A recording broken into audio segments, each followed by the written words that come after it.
नमस्कार दोस्तों, संस्कृत कक्षा में आपका स्वागत है। दोस्तों, आज हम खंड ख पढ़ चुके हैं और खंड ग पढ़ेंगे।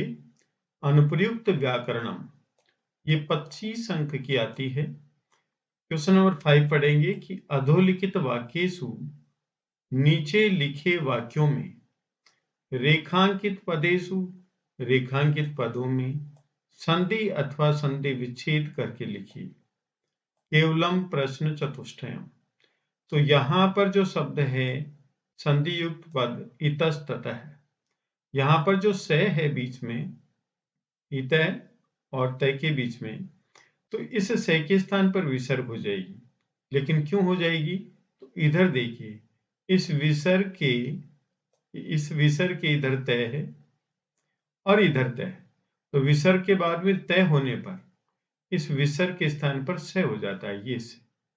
और संधि विच्छेद करते हैं तो इस से के बाद में तय देखेंगे, यदि तय है तो इस विसर्ग के बाद में क्या कर देंगे, इस तय के बाद में क्या कर देंगे, विसर्ग कर देंगे। ये सत्व संधि हुई। नेक्स्ट है प्रकृति और एव।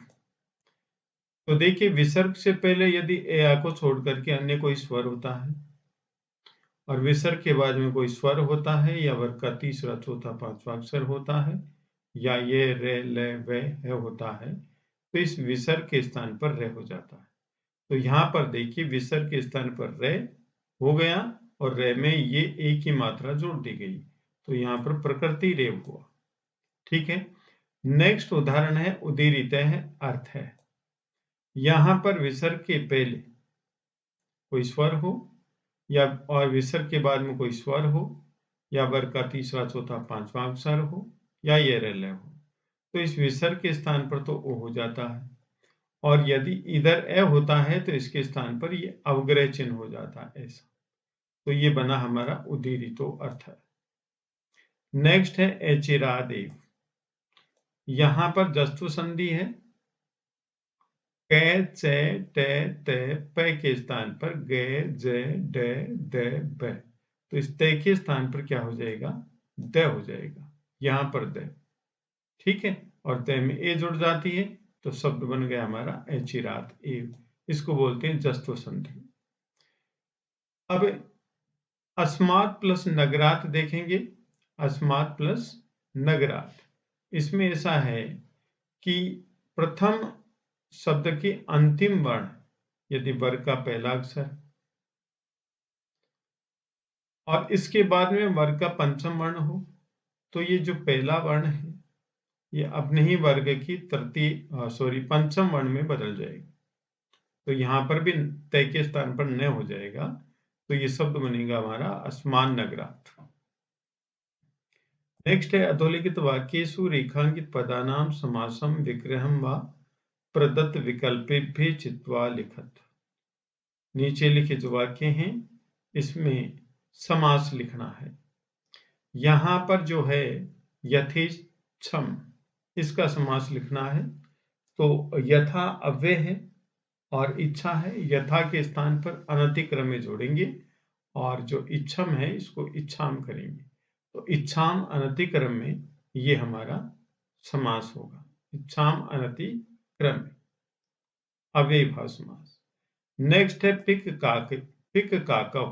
द्विवचन है काकव, तो पिक चे काके चे, इस प्रकार से हम अलग अलग करेंगे इतरेतर द्वंद्व समास में।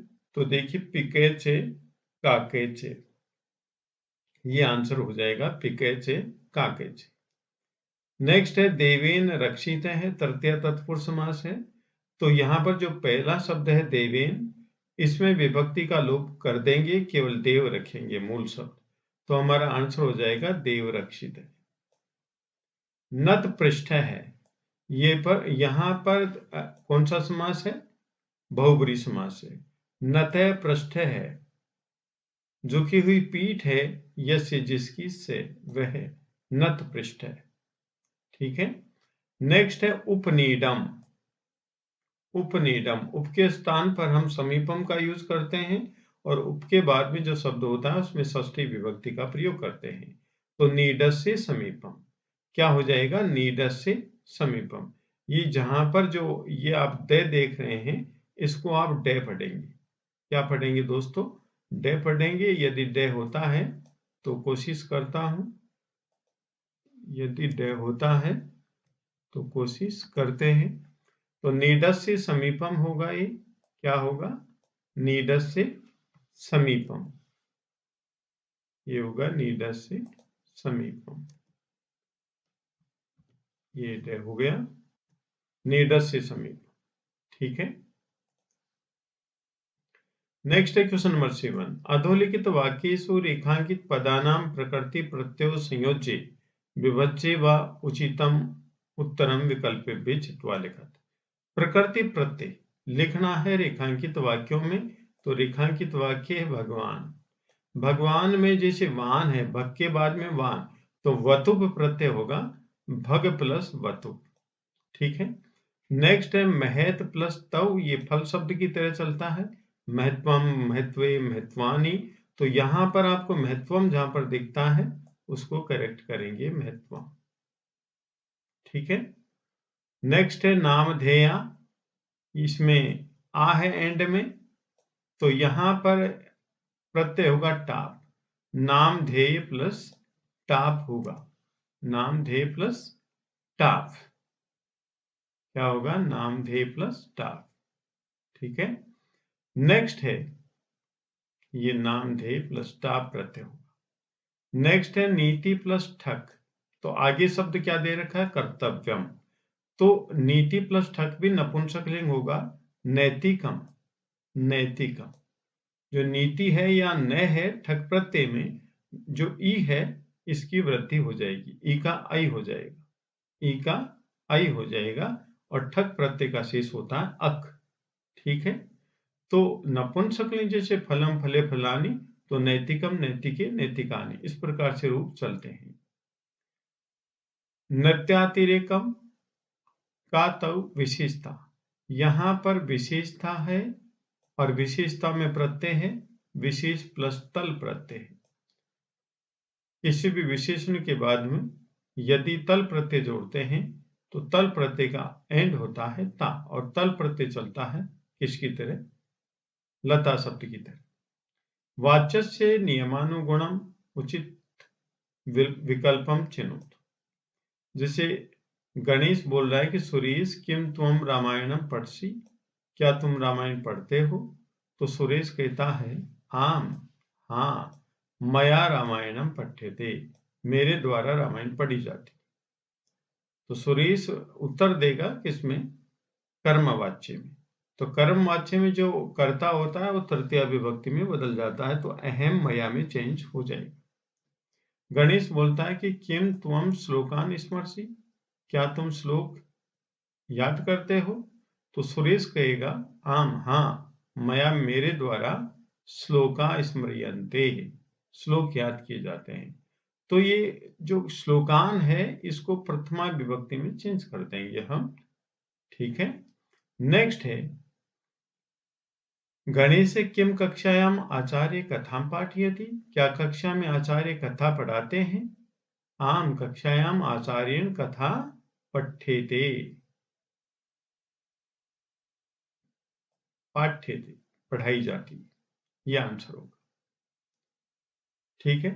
गणेश किम त्वम संस्कृतम विषयम पठसी, गणेश क्या तुम संस्कृत विषय पढ़ते हो। तो सुरेश कहता आम, मया संस्कृतम विषयम, विषय होगा, विषयम नहीं, विषय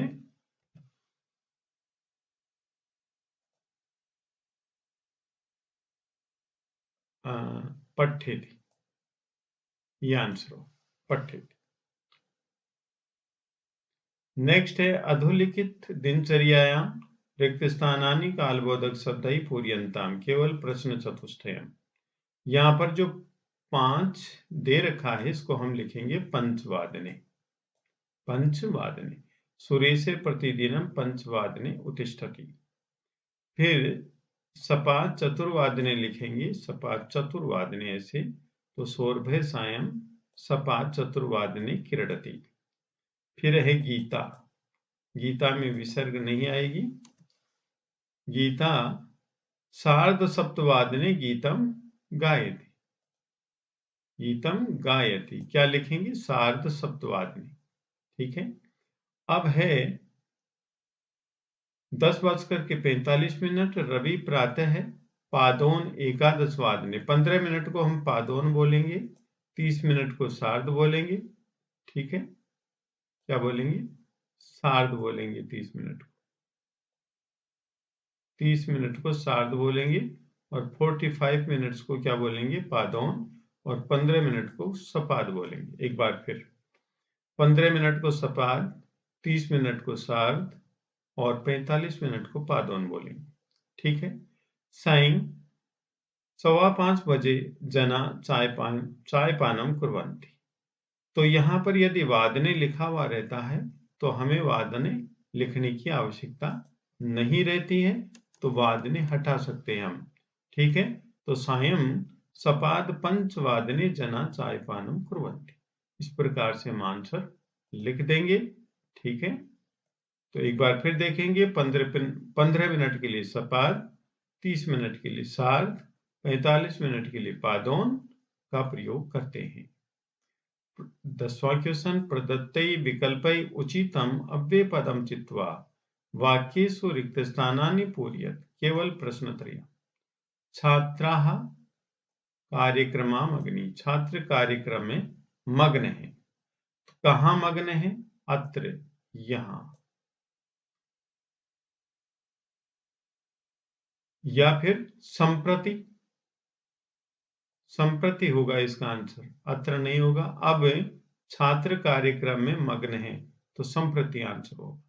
अनेकानि अन्यानि दर्शनीयानि स्थलानि अपि सन्ति। अनेक अन्य दर्शन करने योग्य स्थान भी हैं, तो यहां पर होगा अत्र। अत्र, यहां। जरा बुढ़ापा व्यायामस्य सकाशम। व्यायाम के पास। सहसा अचानक। न समधिरोधि, नहीं आता है। यूयम ने, तुम सब नहीं। भ्रमत का मतलब भूमो। इतस्ततः है, यहां पर होगा इतस्ततः। ठीक है। क्वेश्चन नंबर 11, अधोलिखित वाक्येषु रेखांकित पदम अशुद्धम अस्ति। शुद्धम पदम विकल्पेभ्यः चिनुत। केवल प्रश्नोत्तरी। वृक्षात् फला पतन्ति, यहाँ पर फला अशुद्ध है, इसके स्थान पर लिखेंगे हम फलानि, क्योंकि फल नपुंसकलिंग होता है। फलम फले फलानि। ठीक है। सुमेधा कंदुकेन क्रीडिशत। यहाँ पर सुमेधा प्रथम पुरुष एकवचन है, तो यहाँ पर भी प्रथम पुरुष एकवचन होना चाहिए, तो क्रीडिशति होना चाहिए। क्रीडिशति प्रथम पुरुष एकवचन। बालका यहाँ पर गलत है, क्योंकि यहाँ पर अपठत प्रथम पुरुष एकवचन है, तो यहाँ पर प्रथम पुरुष एकवचन होगा से। यह आंसर होगा से पुस्तकम अपठत। यहाँ पर इमो बालकौ है, तो यहाँ पर भ्रमंती गलत है, क्योंकि इमो बालको द्विवचन है, भ्रमंती बहुवचन है, तो यहाँ पर भ्रमंती के स्थान पर द्विवचन लिखेंगे भ्रमतः। इस प्रकार से आंसर लिखेंगे। तो दोस्तों, यदि आपको वीडियो पसंद आया हो तो आप लाइक कीजिए, शेयर कीजिए, कमेंट कीजिए, सब्सक्राइब कीजिए। धन्यवाद।